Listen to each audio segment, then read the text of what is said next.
नमस्कार साथियों, मैं मनीष मेवाल आप सभी का आपके अपने चैनल में तहे दिल से स्वागत और अभिनंदन करता हूं। मैं उम्मीद करता हूं कि आप सभी शानदार, जबरदस्त और जिंदाबाद होंगे और आप सभी की कक्षा 12 की जो तैयारियां हैं वो बिल्कुल धमाकेदार चल रही होंगी। इन्हीं धमाकेदार तैयारियों को और भी धांसू बनाने के लिए आज हम लोग पढ़ने जा रहे हैं कक्षा 12 में अर्थशास्त्र में व्यष्टि अर्थशास्त्र का अध्याय 2 उपभोक्ता के व्यवहार का सिद्धांत, थ्योरी ऑफ कंज्यूमर बिहेवियर, और आज है उसका लेक्चर नंबर 6। तो आज हम लोग क्या पढ़ेंगे गुरुजी? आज हम लोग एक ही टॉपिक कवर करेंगे, क्रमवाचक उपयोगिता विश्लेषण। कौन सा टॉपिक है? क्रमवाचक उपयोगिता विश्लेषण। तो चलिए शुरू कर देते हैं आज के लेक्चर को।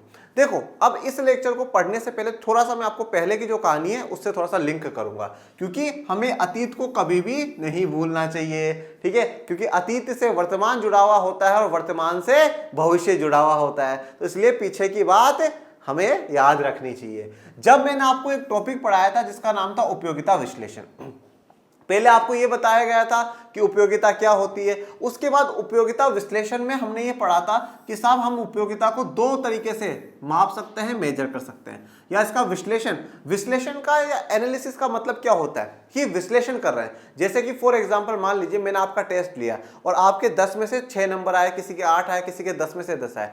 अब आपको अपनी कॉपियों का विश्लेषण करना है, मेरे नंबर कहाँ पे कटे, मेरे क्यों कटे, मेरी ये गलती के इतना कटे, कैसे कटे, ठीक है? मेरे जो नंबर मिले हैं वो क्यों दिए हैं सर ने मुझे, ये जो अच्छे नंबर मिले हैं इनको मुझे आगे बना करके रखना है, जो बुरे नंबर मेरे कटे हैं उनको मुझे ठीक करना है। तो आप विश्लेषण करते हैं कि मैं कहाँ गलत था, कहाँ सही था। ये होता है विश्लेषण, ये होता है एनालिसिस, ठीक है? तो अब जो उपयोगिता है उसका विश्लेषण कि भैया मुझे कितनी उपयोगिता मिली, ठीक है? मैंने ये सामान, ये वस्तु खाई तो मुझे कितनी संतुष्टि, कितनी उपयोगिता मिलती है, इसका मैं विश्लेषण करूं तो करूं कैसे? तो फिर हमें पता चला कि साहब दो तरीकों से कर सकते हैं। पहला बोला गया गणनावाचक विश्लेषण। कौन सा विश्लेषण?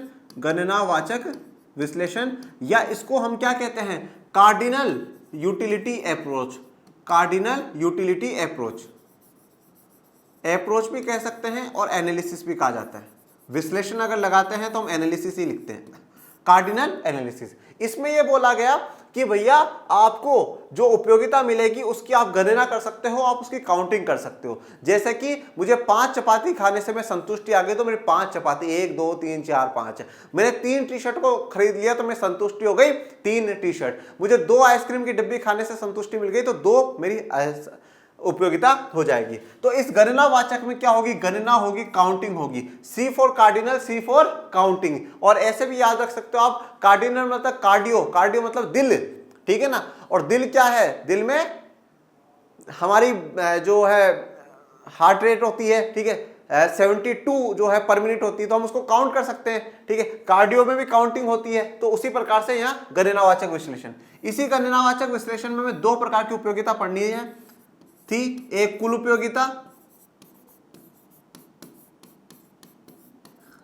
जिसको हम टोटल यूटिलिटी या टीयू कहते हैं, और दूसरी है सीमांत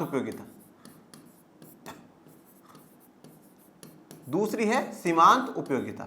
इसको कहा जाता है एमयू। अब हम लोगों ने अभी तक के लेक्चर्स में 5 लेक्चर्स में गणनावाचक विश्लेषण क्या होता है इसको बड़े अच्छे से समझ लिया, कुल उपयोगिता क्या होती है इसको समझ लिया, सीमांत उपयोगिता क्या होती है इसको समझ लिया। इन दोनों की टेबल्स अपन ने बना ली, इन दोनों के वक्र अपन ने बना लिए, फिर इन दोनों के बीच में संबंध भी स्थापित करवाया कि भैया टीयू और एमयू में संबंध क्या है, इस रिश्ते को क्या नाम दूं। तो फिर अपन ने नाम दिया कि जब टीयू हाईएस्ट है तो एमयू 0 होगा, टीयू बढ़ेगा तो एमयू पॉजिटिव रहेगा। इस प्रकार से रिश्ते को नाम भी दिया। मतलब गणनावाचक हमारा पूरा बिल्कुल अच्छे से टॉप क्लास तरीके से हो गया है। मतलब मैं ये कहना चाहता हूं, मैं ये सब कुछ आपको ये बता रहा हूं कि अब तक की कहानी में हमारा ये वाला पूरा कंप्लीट हो चुका है। अब जो आगे की कहानी है उसमें आगे की बात करेंगे, और आगे की बात में जो दूसरा है वो है क्रमवाचक उपयोगिता विश्लेषण। गणनावाचक हो गया, अब क्रमवाचक, और इसको कहा जाता है ऑर्डिनल यूटिलिटी एनालिसिस या अप्रोच।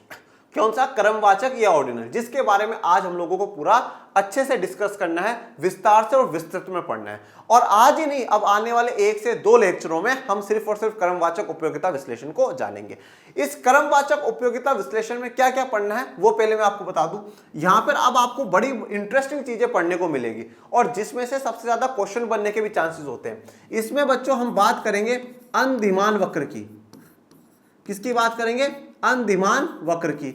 इसको अंदिमान वक्र या तटस्थता वक्र भी कहा जाता है। अगर आप किसी भी ऑथर की किताब का इस्तेमाल कर रहे हैं, कोई रिफ्रेशर खरीद करके बैठे हैं, तो हो सकता है कहीं पर अंदिमान वक्र लिखा हुआ हो, कहीं पर तटस्थता वक्र लिखा हुआ हो। अंदिमान वक्र एनसीईआरटी में लिखा हुआ है, तटस्थता वक्र पहले जो किताबें चला करती थी उनमें लिखा हुआ है, और आज भी काफी जो अलग अलग रिफ्रेशर आती हैं, अलग अलग ऑथरों की किताब आती है, हो सकता है उनमें तटस्थता वक्र लिखा हुआ हो। तो घबराना मत कि सर आपने अंदिमान पढ़ाया है और हमारा तो तटस्थता लिखा हुआ है, ये कौन सा है, ये कौन सी खेत की मूली है, तो चिंता मत करो। और इंग्लिश में इनको कहा जाता है इंडिफरेंस कर्व। क्या कहा जाता है? Indifference curve. और इसको शॉर्ट में कहा जाता है बेटा आईसी। तो ये आईसी अपना बार बार में काम आएगा। अंदिमान वक्र या तटस्थता वक्र के बाद आपको एक पढ़ना है प्रतिस्थापन की सीमांत दर। प्रतिस्थापन की सीमांत दर, इंग्लिश में इसको कहा जाता है मार्जिनल रेट ऑफ सब्स्टिट्यूशन। क्या कहा जाता है? मार्जिनल रेट ऑफ सब्स्टिट्यूशन, और शॉर्ट में कह देंगे MRS। क्या कहेंगे? MRS। अंदिमान वक्र या तटस्थता वक्र, प्रतिस्थापन की सीमांत दर MRS, ये दोनों टॉपिक अब हमें इसमें चर्चा करनी है। अंदिमान वक्र क्या होता है, इसकी क्या क्या विशेषता है, वो हम लोग जानेंगे। MRS ये मार्जिनल रेट ऑफ सब्स्टिट्यूशन, ये कौन से खेत की गाजर है? ठीक है, अब हर बार मूली मूली थोड़ी आएगी, गाजर भी आएगी, तो ये गाजर कौन से खेत की है, इसको भी हम समझेंगे कि ये MRS है क्या, या अब ये कौन सी समस्या है, इस MRS को भी जानेंगे, IC को भी जानेंगे, और थोड़ा बहुत हम आज के लेक्चर में कवर कर लेंगे जो बेसिक है उसका थोड़ा सा लेवल बढ़ा करके, थोड़ा सा यूं आपकी गर्दन ऊंची करवाएंगे हम, और थोड़ा सा आपको एफर्ट्स लगवाएंगे, और इन टॉपिक्स के और भी विस्तार में, और भी गहराई में हम लोग जाएंगे। तो क्रमवाचक में अंदिमान वक्र और प्रतिस्थापन की सीमांत दर पढ़नी है। दोनों जगह टेबलें भी बनेगी, दोनों जगह वक्र भी बनेंगे। तो चलिए अब बढ़ जाइए आगे। अब अपन एक बार बात कर लेते हैं क्रमवाचक उपयोगिता विश्लेषण की, कि अब इसमें करना क्या है, इसमें एक्चुअल में मामला है तो है क्या। क्रमवाचक उपयोगिता विश्लेषण, अब देखिए जैसे नाम से ही पता चल रहा है क्रमवाचक, ठीक है, क्रम। अब यहां पर वो वाले क्रम नहीं है कि जैसा करोगे वैसा भरोगे, यहां पर वो वाले क्रम नहीं है बेटा। यहां पे क्रम का मतलब है ऑर्डर, ठीक है, क्या है? ऑर्डर। अब आप बोलोगे सर वो वाला ऑर्डर जो कि जैसे दिया जाता है, जा एक गिलास पानी लेकर के आ, चल जा 2 चपाती लेकर के आ, वो वाला ऑर्डर, वो वाला ऑर्डर भी नहीं है। और आसान शब्दों में बता दूं, रैंक। हम हर वस्तु को अब रैंक देंगे, ये सबसे पहले, ये फिर, ये फिर, ये फिर। तो क्रमवाचक में हम क्या करेंगे? क्रम देंगे, किसी भी वस्तु से हमें मिली हुई संतुष्टि को हम ऑर्डर में देंगे कि भाई सबसे पहले ये वाला, फिर ये, फिर ये, फिर ये। सबसे ज्यादा जो मैं संतुष्ट हुआ, मैं इससे बहुत संतुष्ट हुआ, फिर इससे मैं बहुत संतुष्ट हुआ, फिर मैं उससे बहुत संतुष्ट हुआ। तो अब यहां पर हम काउंट नहीं करेंगे, अब यहां पर हम ऑर्डर दे रहे हैं। जैसे मान लीजिए कि आज आपके पास है ना 3 टीचर है, एक जैसे स्कूल के टीचर हैं, इकोनॉमिक्स पढ़ा रहे हैं, एक आज मैं पढ़ा रहा हूं, और एक हो सकता है कि आपके आस पड़ोस में कोई भैया दीदी हैं जो फ्री में पढ़ा रहे हो, आप उनके पास भी जा रहे हो। अब जैसे आपने देखा कि भैया अपन को ऑर्डर देना है, अब आप ऐसे तो नहीं बता सकते मनीष सर से मुझे 20 यूटाइल्स की संतुष्टि मिली, नहीं बता सकते, या स्कूल वाले टीचर से मुझे 25 यूटाइल्स की संतुष्टि मिली, उन भैया से 30 यूटाइल्स की संतुष्टि मिली, ऐसा नहीं। आप क्या करोगे? आप क्रम दोगे कि भाई सबसे पहले, सबसे तीनों में से सबसे जो बेस्ट है ये वाले टीचर बेस्ट है, उनके बाद है ना ये वाले बेस्ट है, और तीसरे पे ये वाले हैं, सबसे बेस्ट तो ये। आपने क्या कर दिया?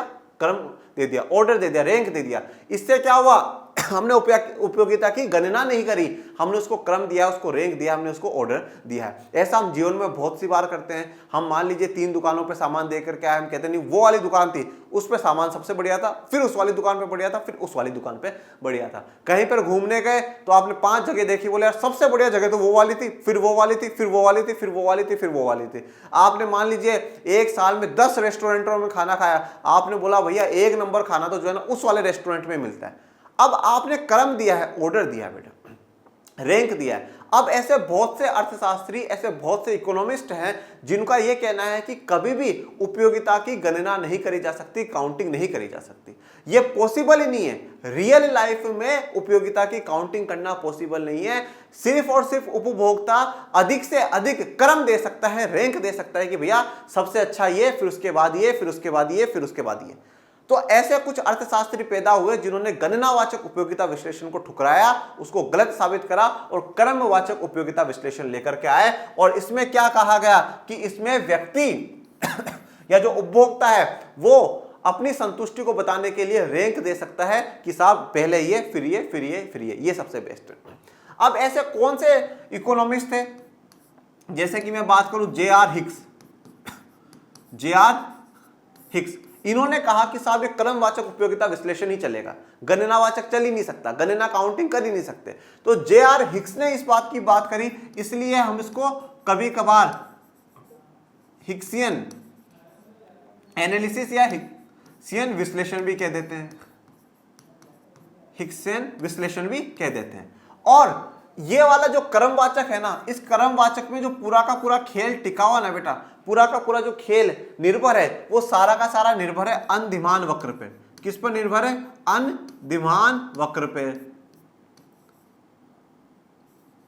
अंधिमान वक्र पे। इसलिए कभी कभार इसको अंधिमान वक्र विश्लेषण के नाम से भी जाना जाता है। तो अगर आपसे सवाल पूछ लिया जाए कि अंधिमान वक्र विश्लेषण के बारे में बताइए, तो आप कंफ्यूज मत हो जाइएगा कि ये तो हमने पढ़ा ही नहीं, हमने अंधिमान वक्र पढ़ा पर अंधिमान वक्र विश्लेषण नहीं पढ़ा। तो क्रमवाचक उपयोगिता विश्लेषण के लिए ही कहा जाता है। तो यहाँ पे क्रमवाचक उपयोगिता विश्लेषण क्या होती है, इसको और किस नाम से जाना जाता है? जे.आर. हिक्स, हिक्सियन विश्लेषण और अंधिमान वक्र विश्लेषण के नाम से जाना जाता है, क्योंकि इसमें अंधिमान वक्र एक बड़ा महत्वपूर्ण है, एक इंपॉर्टेंट रोल प्ले करता है। इसलिए हमें अंधिमान वक्र को अच्छे से समझना होगा, प्रतिस्थापन की जो सीमांत दर है उसको बड़े अच्छे से समझना होगा। तो ये क्रमवाचक उपयोगिता जो विश्लेषण है, इसका एक बेसिक सा आपके लिए इंट्रो। गणनावाचक उपयोगिता विश्लेषण समझने में सरल है, लेकिन उपयोगिता का संख्याओं के रूप में परिमाणन इसका एक बड़ा दोष है। देखो, गणनावाचक उपयोगिता विश्लेषण समझने में बड़ा सरल है, बहुत आसान है। हम आसानी से बता सकते हैं कि साहब उससे मुझे 5, इससे मुझे 10, इससे मुझे 20 यूटिल्स की संतुष्टि मिली। आप काउंटिंग कर लेते हो तो उससे तो बेस्ट और कुछ भी नहीं है, तो सबसे सरल है। परंतु इसका संख्याओं के रूप में ये जो परिमाणन होता है, ठीक है, जो परिमाण हम निकालते हैं, जो हम आउटकम्स निकाल रहे हैं, हम जो फाइनल बता रहे हैं वो संख्याओं के रूप में बता रहे हैं, ये एक बहुत बड़ा दोष है। हम कुछ चीजें ऐसी करते हैं जिनको हम संख्याओं में व्यक्त नहीं कर सकते, हम संख्याओं में व्यक्त नहीं कर सकते। जैसे मान लीजिए आज मैं 3 जगह पढ़ा रहा हूं, आज मुझे बच्चों से बहुत प्यार मिलता है, तो मैं क्या कहूं, मुझे 1 लाख यूटिल्स का प्यार मिला, ऐसा तो नहीं कह सकता ना, काउंट नहीं कर सकता मैं उस चीज को। फिर मैं ये कह सकता हूं कि हाँ साहब उस सेशन के, उस सत्र के जो बच्चे थे उन्होंने बहुत प्यार दिया, वो बहुत ही अच्छे बच्चे थे। उसके बाद अब भी सेशन वाले, फिर उस सेशन वाले, मैं क्रम दे सकता हूं। तो हर चीज को, हर जो मेरी उपयोगिता है, हम उसको संख्याओं में नहीं माप सकते, संख्याओं में गणना नहीं कर सकते। और जब संख्याओं में नहीं कर सकते तो ये इसका बड़ा दोष है। और हमेशा एक बात ध्यान रखिएगा, एक कहावत कही जाती है कि आवश्यकता आविष्कार की जननी है बेटा, आवश्यकता आविष्कार की जननी है। जब जब हमें किसी चीज की आवश्यकता होगी, जब जब हमें किसी चीज की जरूरत महसूस होगी, तो हम नई चीज का आविष्कार करेंगे, नई चीज का हम लोग इन्वेंशन करेंगे। तो अब यहां पे लगा कि भैया गणनावाचक में तो समस्या है, दोष है, परेशानी है, तो बदलाव करो, कुछ नया लेकर के आओ। और नए के तौर पर फिर क्रमवाचक आया। वास्तविक जीवन में हम उपयोगिताओं को संख्या के रूप में कभी व्यक्त नहीं करते। तो वास्तविक जीवन, रियल लाइफ में भी आप देख लो, हम कभी भी संख्याओं के रूप में कभी व्यक्त नहीं करते हैं। आप शादियों का जब सीजन रहता है, 5 जगह 10 जगह आप एक महीने में खाना खाने जाते हो, आप फिर कह सकते हो यार उन अंकल का शादी थी ना, वहां पर खाना एक नंबर खाना, भैया मजा ही आ गया, आज तो गजब का खाना बना था। उन वाले अंकल के ना उससे थोड़ा कम था पर बढ़िया था, उनका भी लाजवाब था। सबसे बेकार जो खाना बनाना, ये अभी कल खा करके यार मजा नहीं आया यार, ऐसा लगा ही नहीं कुछ खाया। सब्जी में भी तेल मिर्च नहीं था, नमक की भी कमी थी, नान के भी बटर सही से नहीं लगा हुआ था, पता नहीं क्या था। और गुलाब जामुन में से मीठा तो कुछ था ही नहीं, मजा नहीं आया। तो आप क्या करते हैं, क्रम देते हैं, आप ऑर्डर देते हैं। आप कभी भी ये नहीं बताया उन अंकल के जो खाना खाया था उससे मुझे 100 यूटिल्स की संतुष्टि मिली, हम कभी नहीं कहते। आम जनता तो यूटिल्स का मतलब ही नहीं जानती, आम जनता तो ये विश्लेषण करती नहीं है। ये जो थ्योरी है ना बेटा, गणनावाचक, क्रमवाचक, ये बहुत बाद में आई है। और जनता पहले से है, और सब कुछ जनता पहले से चला रही है कि हाँ भैया वहां अच्छा था, यहाँ अच्छा है, ये बेकार है, ये बुरा है। तो पहले से सब कुछ चल रहा है, ये तो बाद में कुछ थोड़ा सा मॉडर्न जोड़ जोड़ के नई नई थ्योरियां दे दी गई। अधिक से अधिक हम कम या अधिक उपयोगिता के आधार पर क्रम दे सकते हैं, पर ज्यादा से ज्यादा हम लोग क्या कर सकते हैं, कम या ज्यादा के हिसाब से हम उसको क्रम दे सकते हैं कि भैया सबसे कम सबसे बेकार तो ये सबसे नीचे, और सबसे अच्छा जो है ये वाला, सबसे अच्छा ये वाला। जैसे मैं आपको एक बात बताऊं, जैसे आपने भी अपने जीवन के लिए कुछ काम करने के लिए आपने क्रम दे रखा होगा, जैसे कि फॉर एग्जांपल कि भैया सबसे पहले तो मुझे क्या बनना है, आईएएस बनना है। अगर जीवन में आईएएस नहीं बन सके, आईपीएस नहीं बन सके, यूपीएससी क्रैक नहीं कर सके, तो जैसे मान लीजिए कि अपन गवर्नमेंट जॉब की तैयारी कर लेंगे। गवर्नमेंट जॉब में नंबर आ गया तो बहुत बढ़िया बात है, नहीं तो अपन टीचर बनेंगे। टीचर में भी नंबर नहीं आया तो अपन कोई छोटा मोटा बिजनेस शुरू कर लेंगे। अब ये आपने क्या है, ऑर्डर दे रखा है अपने जीवन में ये काम करना है। सबसे ज्यादा संतुष्टि किस चीज से मिलेगी, आईएएस बनने से, खुद को भी और गुरुजी को भी। फिर उसके बाद चलो आईएएस नहीं बने तो कोई गवर्नमेंट जॉब मिल जाए, चलो टीचर बन जाएंगे किसी प्राइवेट स्कूल में, कहीं पर अच्छे से टीचर, नहीं तो फिर हम कोई बिजनेस शुरू कर लेंगे। तो हम हर जगह क्या करते हैं, क्रम देते हैं बच्चों। चाहिए आप अपने आम जीवन में अपना लीजिएगा, ऐसा कुछ भी समझाने लायक यहाँ पे नहीं है। आप अपने डेली लाइफ में इस चीज को अपना करके देखिएगा, आप हर जगह क्रम देते हो, आप ऑर्डर देते हो, ये बेस्ट था, इसका ये बेस्ट है, फिर इसके बाद ये बेस्ट है, फिर इसके बाद ये वाला बेस्ट है। जब आप दोनों किताबें पूरी पढ़ लोगे, व्यष्टि और समष्टि, तो आप ये भी कहोगे ये वाली थोड़ी इजी थी, ये मस्त एक नंबर, ये वाली थोड़ी सी बेकार है, ये सेकंड नंबर पे। इन दोनों किताबों में मिलाकर के वो वाला अध्याय है ना, वो वाला अध्याय पहले नंबर पे, भाई एक नंबर अध्याय अपन को पूरा आता है भाई साहब। फिर उसके बाद ये वाला सबसे बेकार, ये वाला समझ में ही नहीं आता, बहुत ही गंदा अध्याय है, पता नहीं क्वेश्चन भी कैसे बनते हैं इसमें से। तो आप उसमें भी क्या करेंगे, क्रम देंगे। दूसरे शब्दों में, उपभोक्ता उपयोगिताओं को संख्या में नहीं मापता, वो संख्याओं में नहीं मापता, यद्यपि विभिन्न उपभोक्ता बंडलों को क्रम देता है। उपभोक्ता बंडलों का मतलब क्या है कि दो वस्तुओं का सेट है। बंडल का मतलब यहां पर सेट है बेटा। जैसे कि फॉर एग्जांपल मैं कहूं कि मैं 1 किलो केले और 500 ग्राम आम खरीद लूं, या मैं ये भी कह सकता हूं मैं 500 ग्राम केले 1 किलो आम खरीद लूं, या मैं ये भी कह सकता हूं कि 750 ग्राम केले 750 ग्राम में आम खरीद लूं।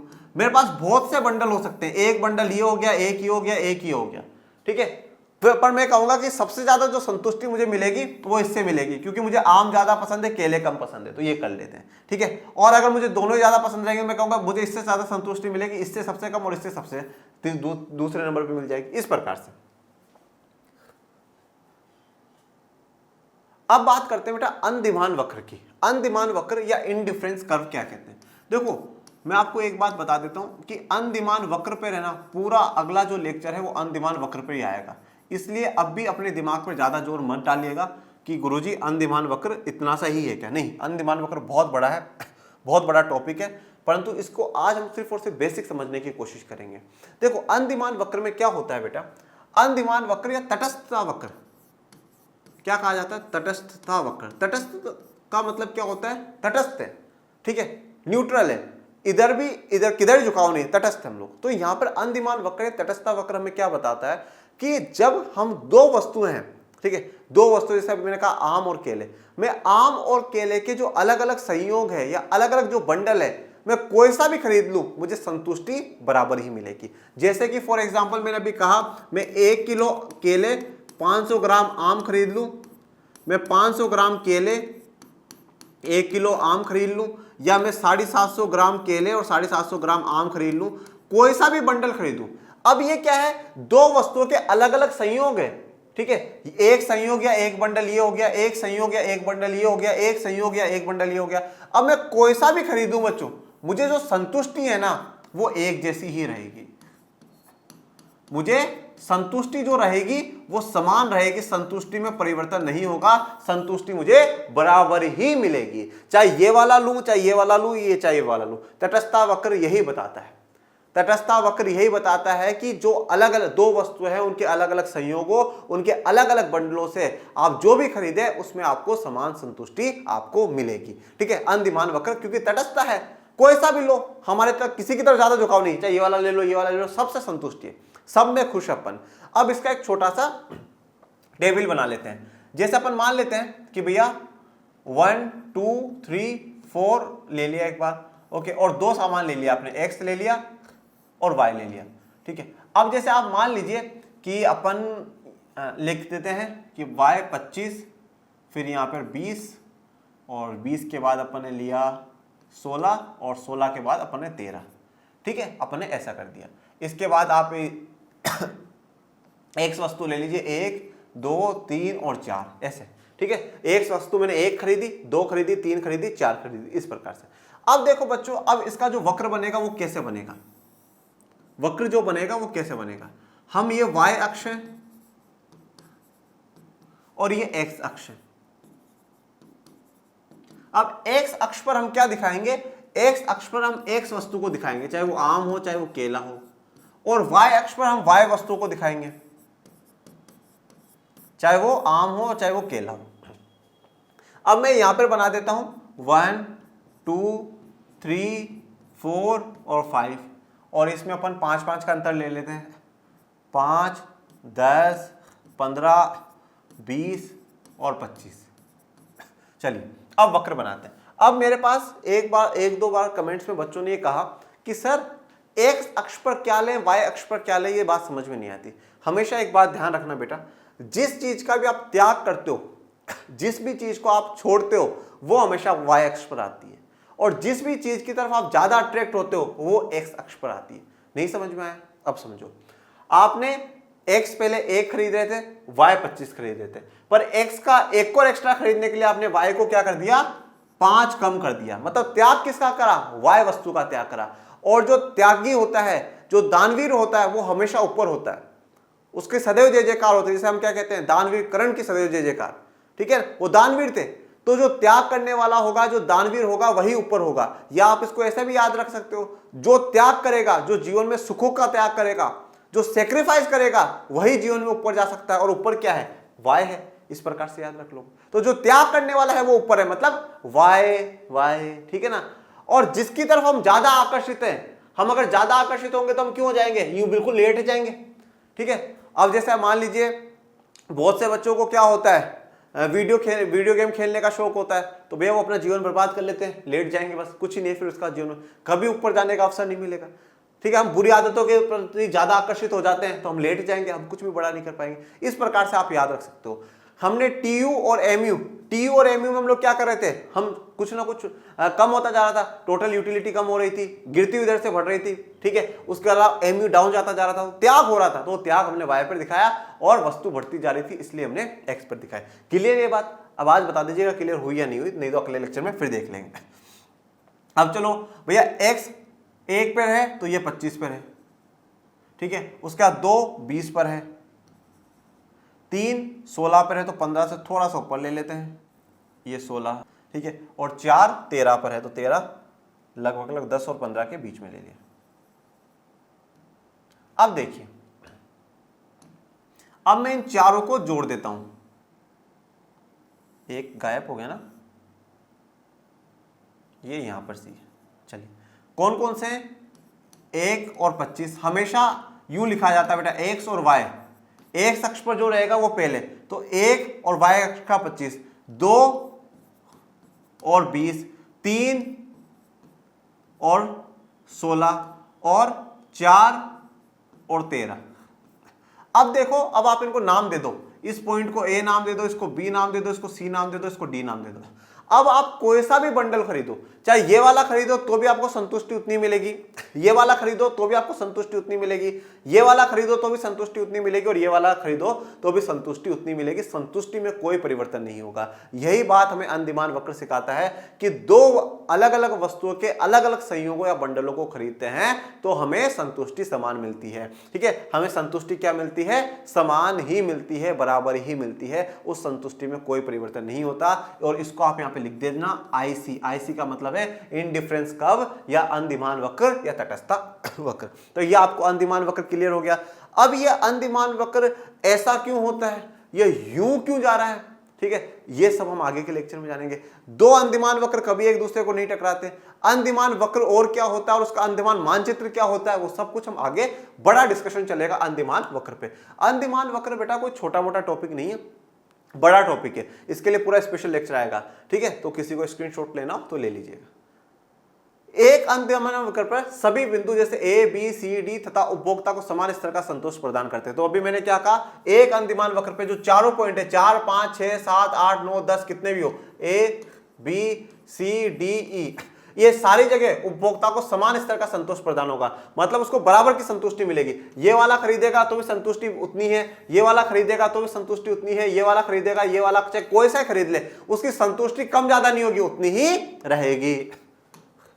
यह स्पष्ट है कि जब उपभोक्ता को एक और केला प्राप्त होता है तो उसको कुछ आमों को त्याग करना पड़ता है। चलो अब इसको समझने के लिए अपन यहां पर ऐसा मान लेते हैं, ये वाला जो है एक्स केला है और ये जो फल है आम है। केला और आम अपन लोगों ने ले लिया, ठीक है। तो इसने क्या कहा कि जब उपभोक्ता को एक और केला प्राप्त करना होता है तो अपन ने क्या बोला, 1 2 3 4 ये सारे केला बनाना, और अगर आम की बात करूं तो 25 20 16 और 13। जब एक और केला प्राप्त करना हुआ, एक की जगह 2 केले खरीदने हुए तो उसको कुछ आमों को त्यागना पड़ा, 5 आम उसको त्यागने पड़े, ठीक है, ताकि उसकी उपयोगिता का स्तर वही रहे और वह उसी अंतिमान वक्र पर रहे। यह बनाया इस प्रकार से जाता है कि भाई अपनी संतुष्टि जो है ना वो ना जाए। जैसे मान लीजिए मैंने आधा गिलास थम्स अप जो कोल्ड ड्रिंक है वो पिया और 1.5 गिलास मैंने मान लीजिए मिरिंडा कोल्ड ड्रिंक का पिया, मुझे दोनों से संतुष्टि उतनी। ये एक सेट है, ये एक बंडल है जो मैंने पिया, बस तो अपन को संतुष्टि उतनी मिलेगी। संतुष्टि पाने के हिसाब से ही मैंने 2 केले इसलिए लिए और इतना आम कम करा कि मुझे संतुष्टि उतनी मिले। हो सकता है कि मेरा केले में इंटरेस्ट ज्यादा हो, आम में ना हो, तो इसलिए मैं केले ज्यादा ले रहा हूं और आम को कम करता जा रहा हूं। एक अतिरिक्त केला प्राप्त करने के लिए कुल उपयोगिता का स्तर समान रहते हुए आमों की वह मात्रा जिसका उपभोक्ता को त्याग करना पड़ता है वह सीमांत प्रतिस्थापन दर कहलाती है। क्या कहलाती है? सीमांत प्रतिस्थापन दर या प्रतिस्थापन की सीमांत दर, इंग्लिश में इसको कहा जाता है MRS। MRS, ठीक है, ये मिसेज नहीं है। बहुत से बच्चे कभी कभार एग्जाम में यूं लिख करके आ जाते हैं, अरे भैया जी अपनी तरफ से दिमाग मत लगाया करो, एक्स्ट्रा ऑर्डिनरी मत बना करो, MRS ही लिख करके आना, ये मिसेज मत लिख करके आ जाना, ठीक है ना, तो बवाल हो जाएगा, ऐसा मत लिखना, ठीक है। MRS ही लिखना जिसका मतलब है मार्जिनल रेट ऑफ सब्स्टिट्यूशन। सीमांत प्रतिस्थापन दर क्या है? क्या कहता है कि एक अतिरिक्त केला, एक एक्स्ट्रा केला प्राप्त करने के लिए कुल उपयोगिता का स्तर समान रहेगा। कुल उपयोगिता क्यों? क्योंकि मुझे संतुष्टि तो उतनी मिलेगी। एक केला और 25 आम खाऊं उतनी संतुष्टि है, 2 केले और 20 आम खाऊं संतुष्टि उतनी है, तो उतना ही रहेगा। समान स्तर को बनाए रखने के लिए जो आमों की वो मात्रा त्याग करेगा उसी को हम क्या कहेंगे? सीमांत प्रतिस्थापन दर कहेंगे। मतलब अब इसका एक फॉर्मूला होता है बेटा, change in y upon change in x is equals to MRS। Change in y, अब मैंने ये बोला ना, ये त्रिभुज, अपने यहाँ पे त्रिभुज नहीं है मैथ्स का, ये अपने लिए चेंज है, परिवर्तन है, परिवर्तन है। अब ये क्या, हमेशा ऊपर क्या लोगे? जिस चीज का आप त्याग कर रहे हो, जिस भी चीज का आप त्याग कर रहे हो वो हमेशा ऊपर रहेगी। ध्यान रखना, त्यागी दानवीर हमेशा ऊपर रहते हैं बेटा, ठीक है। संत महात्माओं का इतना सम्मान क्यों है? उनको हमेशा बिल्कुल ऊंचा स्थान क्यों दिया जाता है? क्योंकि उन्होंने सब कुछ त्याग दिया। त्यागने वाले हमेशा ऊपर रहेंगे।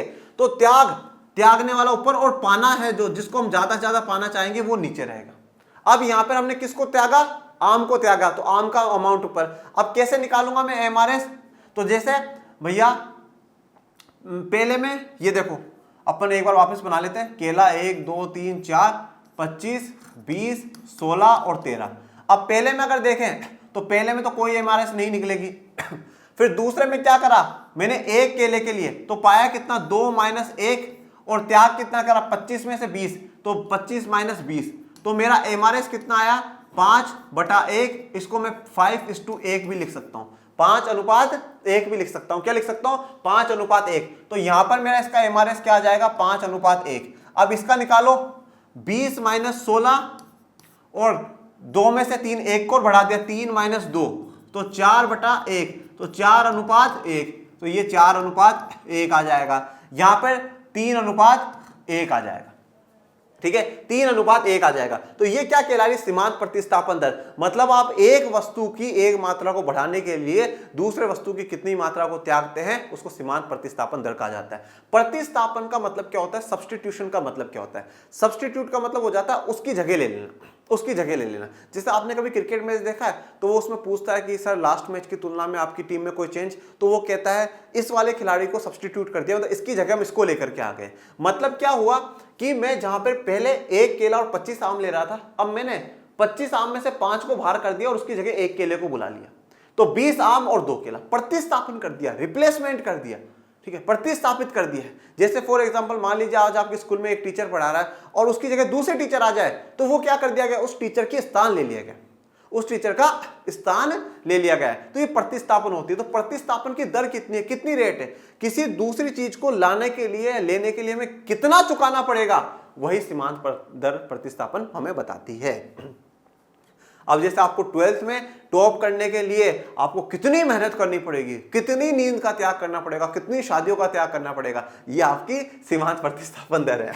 एमआरएस सरल रूप में वह दर है जिस पर उपभोक्ता आमों के स्थान पर केलों को प्रतिस्थापित करेगा ताकि उसकी उपयोगिता समान रहे। तो एमआरएस सीधा सा क्या है, वो दर या वो रेट है जिसमें उपभोक्ता आमों के स्थान पर क्या है, केलों को प्रतिस्थापित करेगा। ठीक है, मतलब आमों के स्थान पे, मतलब आम की जगह केले लेकर के आएगा, फिर आम की जगह केले बढ़ा देगा, फिर आम की जगह केले बढ़ा देगा, फिर आम की जगह केले बढ़ा देगा। ओके, आम की जगह वो क्या करता जाएगा, केले बढ़ाता जाएगा। मतलब यहाँ पर क्या है, हर एक एक केला बढ़ाने के लिए ये आम कम करता जा रहा है। एक केला बढ़ाया 5 आम कम करे, फिर एक केला बढ़ाया, फिर 4 आम कम करे, फिर एक केला बढ़ाया 3 आम उसने कम कर दी है।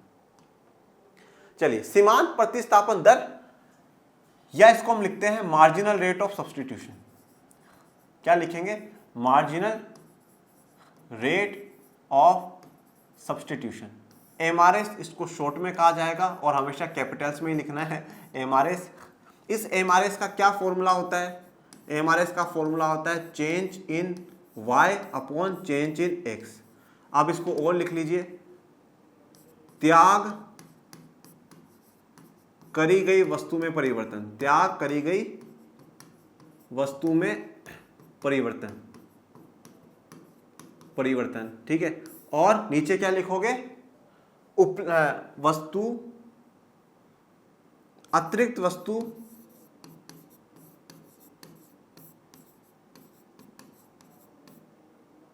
पाई, जो अतिरिक्त वस्तु हमने पाई है उसमें परिवर्तन, उसमें बदलाव, उसमें कितना बदलाव हुआ है। ओके, तो ये एमआरएस होता है change in y upon change in x, त्याग करी गई वस्तु में परिवर्तन और अतिरिक्त वस्तु पाई उसमें परिवर्तन। ठीक है ना, ये एमआरएस है। उसकी टेबल जैसे अभी मैंने आपको इतनी 2-3 स्लाइडों पे दिखाई कि भैया केला और आम, इस प्रकार से आप बना दीजिएगा। एमआरएस का जनरली जो क्वेश्चन है एमसीक्यूज में पूछा जाता है कि एमआरएस का फॉर्मूला क्या होगा, हमेशा ध्यान रखिएगा ये फॉर्मूला लिखा जाएगा शॉर्ट में। और आप अगर इस प्रकार से दिया जाए तो हमेशा ध्यान रखना, त्याग, देखो लैंग्वेज में थोड़ा बहुत चेंज हो सकता है, ऊपर नीचे हो सकती है लैंग्वेज, पर हमेशा ध्यान रखना जो त्याग करी गई वस्तु है वो ऊपर ली जाएगी और जिन वस्तु को हमने पाया है, अतिरिक्त लिया है, वो नीचे रहेगा। तो ज्यादा पाने वाले क्या रहते हैं, हमेशा नीचे रहते हैं, और त्यागने वाले हमेशा क्या रहते हैं, ऊपर रहते हैं। इस बात से आप याद कर सकते हो। आपको भी अगर ऊंचाइयों पर पहुंचना है तो आपको बहुत कुछ त्यागना पड़ेगा। ठीक है, और अगर आपको कुछ त्यागना नहीं, बस ये भी मिल जाए तो फिर आपको नीचे ही रहोगे। सम्मान हमेशा ऊपर रहता है और उसके लिए पाने के लिए बहुत कुछ करना पड़ता है। केलों की संख्या में वृद्धि के साथ एमआरएस कम होता जा रहा है। अब देखो, इस बात को आपने नोट कराओ तो भैया सबसे पहले तो 5 और 1, फिर 4 और 1, फिर 3 और 1, मतलब अब अगला हर केला बढ़ाने के लिए मैं आम की संख्या कम त्याग रहा हूं। पहला जब केला बढ़ाया तो मैंने 5 आम को त्याग दिया, जाने दे रहे आम को। जब दूसरा केला लिया तो इस पर 4 ही आम को त्यागा है मैंने। जब तीसरा केला लिया तो मैंने 3 ही आम को त्यागा है। इसका मतलब क्या है कि जैसे जैसे मैं केलों की संख्या बढ़ाता जा रहा हूं, वृद्धि करता जा रहा हूं, एमआरएस मेरा कम होता जा रहा है। 5, 4, 3 कम हो रहा है ना। उपभोक्ता के पास जैसे जैसे केलों की संख्या बढ़ती जाती है, केलों से प्राप्त एमयू गिर जाता है। अब जैसे क्या होगा, पहले शुरुआत में उसको लग रहा था यार कि आम क्या खाएंगे, केले खाएंगे, पर एक केला लिया उससे उसको संतुष्टि मिली। दूसरे केले में बोला नहीं सब आम भी चाहिए, थोड़ा सा आम इस बार 4 कम कर दो, बाकी तो दो। पर जैसे जैसे वो, अभी तो हमने पढ़ा है, जैसे जैसे हम लोग केले की ज्यादा लेंगे तो उसकी एमयू गिरेगी, क्योंकि उससे हमें संतुष्टि मिलती जाएगी, हम संतुष्ट होते जाएंगे, फिर वो वस्तु हमें नहीं चाहिए। तो यही बात यहाँ पर बोली गई है कि हमारा क्या है, जैसे जैसे मैं केले लेते जाऊंगा तो केले की मेरी इच्छा खत्म होती जाएगी, और केले की इच्छा खत्म होती जाएगी तो मेरा आम की तरफ इंटरेस्ट बढ़ेगा, और आम की तरफ इंटरेस्ट बढ़ेगा तो मैं उसको कम त्यागूंगा। नहीं, आम भी रहे, आम भी रहे, आम भी रहे। जब पहले आया, सबसे पहला केला खाना था तो सोचा अरे आम गए भाड़ में, अपन को तो केले खाने, केले लिया है, आम को छोड़ दिया। पर एक केला खाया, थोड़ी संतुष्टि। अब यार देखो, अब थोड़ा सा कम, एक केला और, पर आम, अब आम भी रखो। तो जैसे जैसे मेरा एमआरएस गिरता जा रहा है, वो क्यों गिर रहा है, क्योंकि मेरी केलों की जो है वो एमयू कम होती जा रही है।